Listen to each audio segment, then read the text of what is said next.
ओम सच्चिदानंदरूपाय विश्वोत्पत्त्यादिहेतवे तापत्रय विनाशाय श्रीकृष्णाय वयं नमः। सज्जनों, जैसा कि हम भली प्रकार जानते हैं, कोई भी व्यक्ति किसी भी कौशल में कितना भी निपुण क्यों ना हो, लेकिन इसके बावजूद भी वह अंधकार में अपने कौशल का सर्वोत्कृष्ट प्रदर्शन कर ही नहीं सकता। ठीक वैसे ही हम मनुष्यों को लेकर बात उठती है कि हम कितने भी वेल इन्फॉर्म क्यों ना हों, इसके बावजूद भी यदि हमारे पास विजडम नहीं है, ज्ञान नहीं है, तब हम भी हमारे जीवन का सर्वोत्कृष्ट उपयोग कर ही नहीं सकते। यदि हम लोग भी हनुमान जी की तरह अतुलित बलधामम के साथ ही साथ ज्ञानी नाम अग्रगण्यम हैं, तो हम यह आसानी से पता कर सकते हैं कि सरोवर के समीप बैठा हुआ व्यक्ति संत है या कालनेमी है। ठीक वैसे ही लंका में बैठा हुआ राक्षसों से घिरा हुआ व्यक्ति कोई शैतान है या तो विभीषण की तरह संत है। आज के विषय को लेकर के मैं यही बात आप सबके सामने प्रस्तुत करने जा रहा हूँ, क्योंकि हम लोग भगवत गीता के चौथे नंबर जो चैप्टर है, हम उसको ज्ञान योग के रूप में जानते हैं। आज हम ज्ञान की ही बात करने वाले हैं। यहाँ ज्ञान का अभिप्राय नॉलेज से नहीं है, इन्फॉर्मेशन से नहीं है। ज्ञान का अभिप्राय है विजडम, अर्थात ज्ञान। यदि हमारे पास ज्ञान है तो हम अपने ज्ञान, अपने नॉलेज का, अपनी इन्फॉर्मेशन का सही उपयोग कर सकते हैं। यदि हमारे पास विजडम नहीं है तो हम निश्चित रूप से एक भटके हुए इंसान की तरह व्यवहार करते हैं। यहाँ जो पहला श्लोक आता है, जो जिसको लेकर के मैं आज बात करने वाला हूँ, यस्य सर्वे समारंभा काम संकल्प वर्जिता ज्ञानाग्नि दग्ध कर्माणम तमाहु पंडितम बुधा। अर्थात इस संसार में हम पंडित किसे कहेंगे, बुद्धिमान किसे कहेंगे। भगवत गीता के अनुसार इस संसार में पंडित वही है, बुद्धिमान वही है जो अपने जीवन में सारे कर्म करता है, लेकिन कर्म करने के पश्चात भी उसके मन में कामना नहीं है। यहाँ पर एक बड़ी विचित्र बात उठती है, क्या हमने हमारे जीवन में एक भी ऐसा किसान देखा जो प्रोडक्शन की अपेक्षा के अलावा वह कोई काम करे? हर एक किसान जो खेत पर अपना खून पसीना बहाता है, उसकी अपेक्षा होती ही होती है कि उसे अच्छी फसल मिले। ठीक वैसे ही कोई भी विद्यार्थी इसलिए नहीं पढ़ता कि उसके चाहे जैसे मार्क्स आ जाएं, वह तो पढ़ता ही पढ़ता है। यहाँ इसका भाव ये है, कामना की जो भावना है सभी के मन में होती है, लेकिन अनेक बार ऐसा होता है, हम सुबह से लेकर के शाम तक जो भी काम करते हैं उसकी जो रूपरेखा तैयार करते हैं, क्या सारे काम हमारी मनमर्जी से संपन्न हो पाते हैं? कभी नहीं। तो इसका अभिप्राय यह है कि जो किसान अपना खून पसीना बहाकर खेत में मेहनत कर रहा है, यदि कभी कभार उसका परिणाम प्रतिकूल आ जाए तो वह टूट ना जाए, इसका यही भाव है। इसलिए मनुष्य बिना कामना के तो रह ही नहीं सकता, क्योंकि हम सभी जानते हैं कामना से उत्पन्न, काम से उत्पन्न मनुष्य बिना कामना के रह ही नहीं सकता। किंतु हमारी कामना ऐसी होना चाहिए कि यदि बाय द वे हम कभी विफल होते हैं, असफल होते हैं, तो हम जीवन से टूट ना जाएं, परेशान ना हो जाएं। इसका अगला श्लोक है, ब्रह्मार्पणम ब्रह्म हविर ब्रह्म अग्नौ ब्रह्मणाहुतम ब्रह्मैव तेन गंतव्यम ब्रह्म कर्म समाधिना। यहाँ पर इस श्लोक को समझने से पहले हमें ब्रह्म को लेकर समझना पड़ेगा। हम सभी जानते हैं कि सूर्य की तुलना, पृथ्वी की तुलना में जो मनुष्य का वजूद है वह बाल की नोक के बराबर भी नहीं है। ठीक वैसे ही सूर्य की तुलना में पृथ्वी का जो वजूद है वो नगण्य है। और एक जो हमारा सौरमंडल है, यह सौरमंडल जो जिस आकाश गंगा में आता है, ऐसे करोड़ों करोड़ों सौरमंडल हैं एक आकाश गंगा में। इसका अभिप्राय क्या हुआ? एक आकाश गंगा की तुलना में हमारा सौरमंडल नगण्य है। ऐसी अरबों खरबों आकाश गंगाएं हैं एक ब्रह्मांड में, और भगवान क्या है? ब्रह्मांड नायक है। इसका अभिप्राय यह हुआ, ब्रह्म की तुलना में जो मनुष्य है वो कुछ भी नहीं है। या इसका यूं समझें कि जो हमें दिखाई दे रहा है हमारे आंखों के सामने, वह ब्रह्म के अलावा कुछ है ही नहीं है। तो यदि हमारे मन में ये भाव आ जाए कि हम एक यज्ञ की कल्पना करें कि जो आहुति देने वाला है वह ब्रह्म है, जो अग्नि है वह ब्रह्म है, जो हवि है वह ब्रह्म है। अर्थात हमारे चारों ओर ब्रह्म ही ब्रह्म है। जिसके अंदर यह भावना आ जाए कि संसार में ब्रह्म के अतिरिक्त कुछ है ही नहीं है, जब हम प्राणी मात्र में उस परमात्मा के दर्शन करेंगे, हम चारों तरफ परमात्मा की प्रेजेंस का अनुभव करेंगे, तो हम कोई काम गलत कर ही नहीं सकते, बल्कि हम यह कहेंगे कि ऐसा मनुष्य जो अपने चारों ओर हर समय परमात्मा की प्रेजेंस को अनुभव करता है, तो उसका हर काम यज्ञीय होगा, उसका कोई काम गलत हो ही नहीं सकता। इस मंत्र का यही अभिप्राय है। अगला है अपि चेदसि पापेभ्यः सर्वेभ्यः पापकृतमः सर्वम ज्ञान प्रणेव एव ब्रजनम संतरिष्यसि। इसका अभिप्राय यह हुआ कि कोई भी व्यक्ति पापियों से भी बड़ा पापी क्यों ना हो, यदि वह ज्ञानी है तो ज्ञान की नौका में बैठकर उसका उद्धार हो सकता है। यहाँ पर हम सभी जानते हैं, दो उदाहरण हमारे सामने प्रस्तुत होते हैं, आंगुल्यमाल्य और महर्षि वाल्मीकि का। इन दोनों का जो पूर्व का जीवन है बड़ा ही विचित्र था, वह जीवन अच्छा नहीं था, लेकिन जैसे ही सत्संग के सानिध्य में आने से इन्हें ज्ञान पैदा हुआ। ज्ञान का मतलब आत्मबोध हुआ। माने जो मैं बार बार कहता हूँ, जब यहाँ ज्ञान शब्द का प्रयोग किया जाता है तो उससे नॉलेज से अभिप्राय नहीं होता, इन्फॉर्मेशन से अभिप्राय नहीं होता, वहाँ अभिप्राय होता है विजडम से। क्योंकि आज का जो मनुष्य है उसके पास नॉलेज ज़्यादा है, उसके पास जो इन्फॉर्मेशन ज़्यादा है, लेकिन जब हम ज्ञान की बात करते हैं तो ज्ञान में कहीं ना कहीं हम पिछड़ते हुए नजर आते हैं। ज्ञान क्या है? हमारा आत्मबोध। आत्मबोध क्या है? हम सारे के सारे मनुष्य जो सुबह से शाम तक प्रयास करते हैं, हमें यह बोध ही नहीं होता कि हम कौन हैं। हम सारे जीवन अपने शरीर को अपना वजूद मान करके कर्म करते रहते हैं, उसी की हम चिंता करते रहते हैं। जब हमें ये बोध हो जाए कि हम कौन हैं, हम तो मवई वांसो जीव लोके जीवभूता सनातनः ईश्वरः सर्वभूतानां हृदय से अर्जुन तिष्ठति। इसका ही प्राय हुआ हम उस ब्रह्म के अंश हैं, ईश्वर अंश जीव अविनाशी।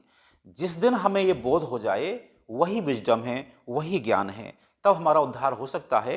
हम कितने भी फिर निकृष्ट किस्म के व्यक्ति क्यों ना हो, जिस दिन हमें यह बोध होगा, निश्चित रूप से हम आंगुलीमाल्य से या महर्षि वाल्मीकि से हम ऋषि बनने में देर ना लगेगी।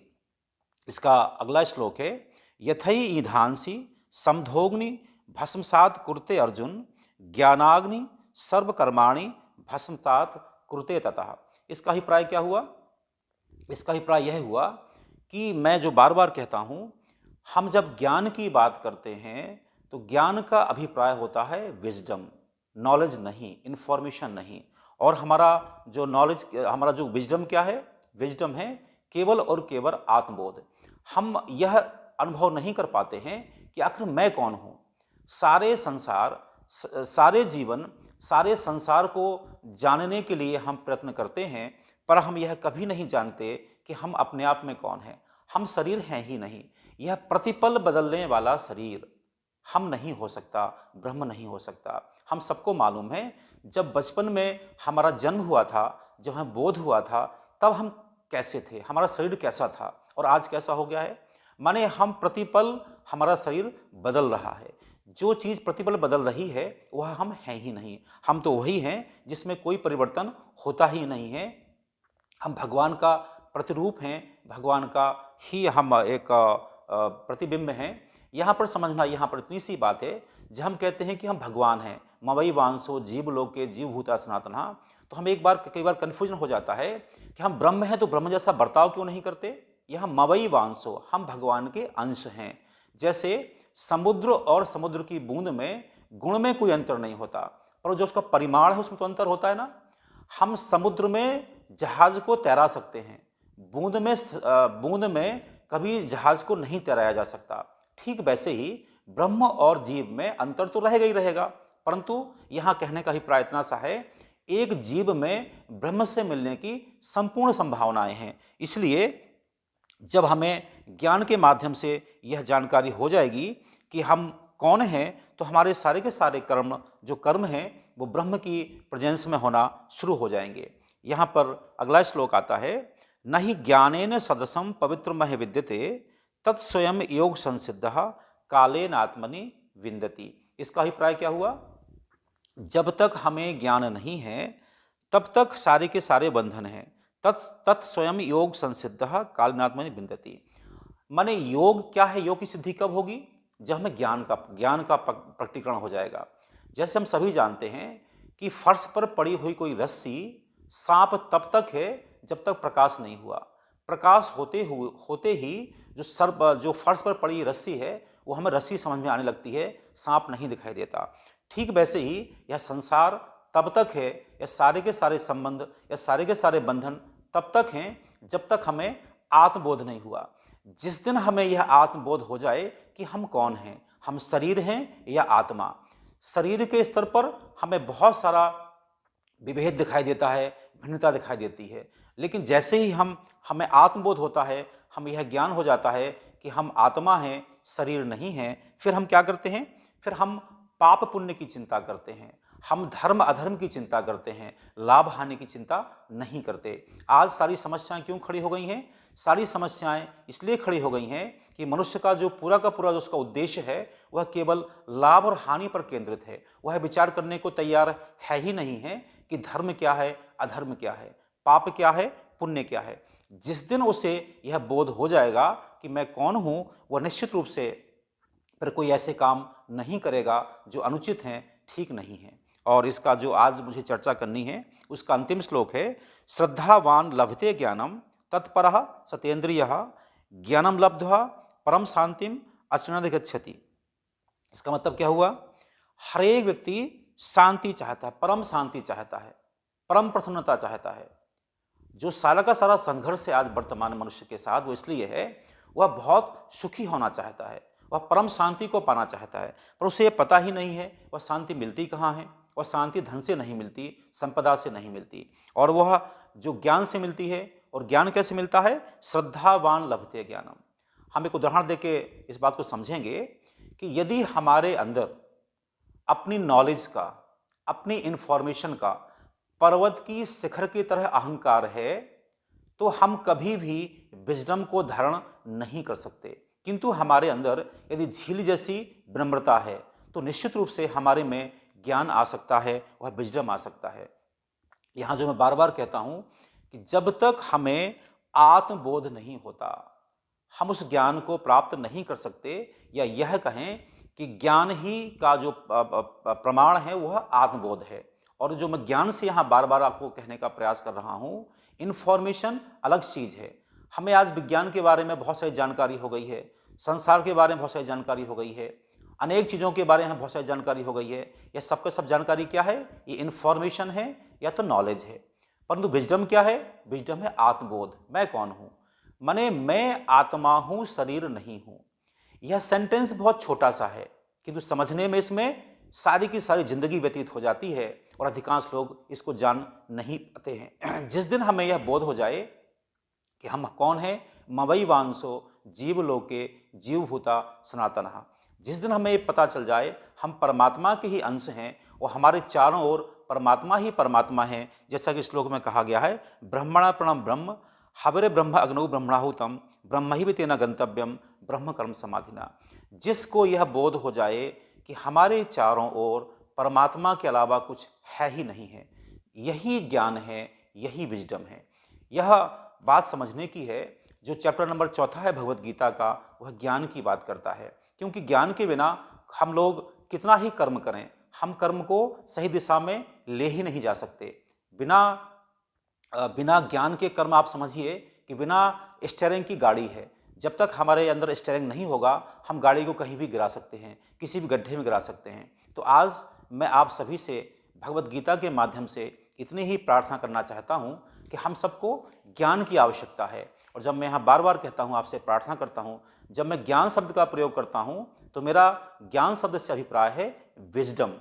यहाँ पर नॉलेज और इन्फॉर्मेशन की बात मैं कर ही नहीं रहा हूँ, क्योंकि जो आज का मनुष्य है, जो वर्तमान का मनुष्य है, उसके पास नॉलेज का भंडार है, उसके पास इन्फॉर्मेशन का भंडार है। यदि कहीं कोई कमी है तो वह कमी है विजडम की। जिस दिन मनुष्य अपने विजडम को अपने अंदर अंगीकार कर लेगा तो सारे के सारे तनाव, सारे के सारे टेंशन, सारे के सारे संघर्ष खत्म हो जाएंगे। क्योंकि जब सब परमात्मा ही परमात्मा है तो संघर्ष किस बात का, तनाव किस बात का। इसलिए मैं आज इसी प्रार्थना के साथ अपने वक्तव्य को पूरा करूँगा कि हम सारे मनुष्य ज्ञानी बने और ज्ञान के माध्यम से ही संसार का भला हो सकता है। ओम शांति इति।